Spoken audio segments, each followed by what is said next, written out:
nom du Père et du Fils et du Saint-Esprit. Amen. Évangile de Jésus-Christ selon saint Luc.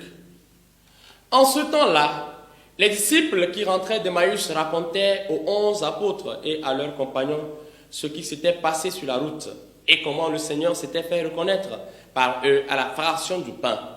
Comme il en parlait encore, lui-même fut présent au milieu d'eux et il leur dit « La paix soit avec vous ». Saisis de frayeur et de crainte, ils croyaient voir un esprit. Jésus leur dit « Pourquoi êtes-vous bouleversés et pourquoi ces pensées qui surgissent dans votre cœur? Voyez ma main et mes pieds, c'est bien moi. Touchez-moi, regardez, un esprit n'a pas de chair ni d'eau, comme vous constatez que j'en ai. » Après cette parole, il leur montra ses mains et ses pieds.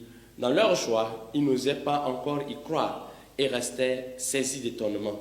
Jésus leur dit, « Avez-vous ici quelque chose à manger ?» Ils lui présentèrent une part de poisson grillé qu'il prit et mangea devant eux. Puis il leur déclara, « Voici les paroles que je vous ai dites quand j'étais encore avec vous. Il faut que s'accomplisse tout ce qui a été écrit à mon sujet dans la loi de Moïse, les prophètes et les psaumes. » Alors il ouvrit leur intelligence à la compréhension des Écritures.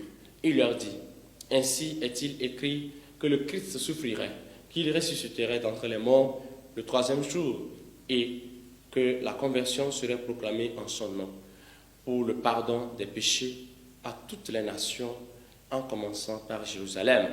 À vous d'en être les témoins. » Acclamons la parole de Dieu. Louange à toi, Seigneur Jésus. Chers frères et sœurs, aujourd'hui, nous sommes au 3e dimanche de Pâques et nous écoutons l'évangile des disciples sur le chemin d'Emmaüs. Ceux qui faisaient l'expérience d'un Christ, le Sauveur, l'ami fidèle, qui leur est enlevé. Et ils sont en train de raconter ce qui s'est passé. Mais au-delà, au cœur de cela, Jésus apparaît. Mais ils étaient aveugles. Ils n'ont pas su découvrir, ils n'ont pas su reconnaître le Christ. Malgré que Jésus leur avait laissé des signes.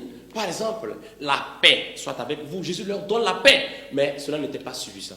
Jésus passe par des étapes de démonstration des signes jusqu'à ce qu'il ne leur offre le pain.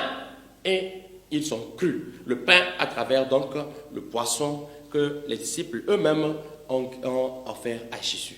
Chers frères et sœurs, cette portion d'évangile de saint Luc nous aide à comprendre comment le ressuscité marche toujours au cœur de nos vies.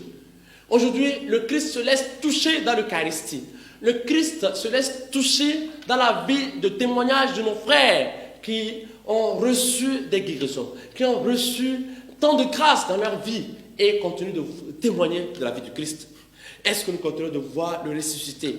Parce qu'à la fin, la toute dernière phrase que nous avons reçue dans cet évangile, c'est « à vous d'en être les témoins ». Nous sommes appelés à être des témoins du ressuscité partout où nous sommes. Commençons par être ces témoins de ressuscité dans notre cœur d'abord. Acceptons le Christ qui est ressuscité en nous d'abord. Et parlons, témoignons de cela. Et après tout, le Christ va nous aider, va fleurir en nous et va nous aider afin que le monde nous découvre le Christ à travers nous. La conversion est toujours un chemin. La conversion c'est aussi ce qui peut nous aider à faire voir le Christ partout où nous sommes. Loué soit Jésus-Christ à jamais.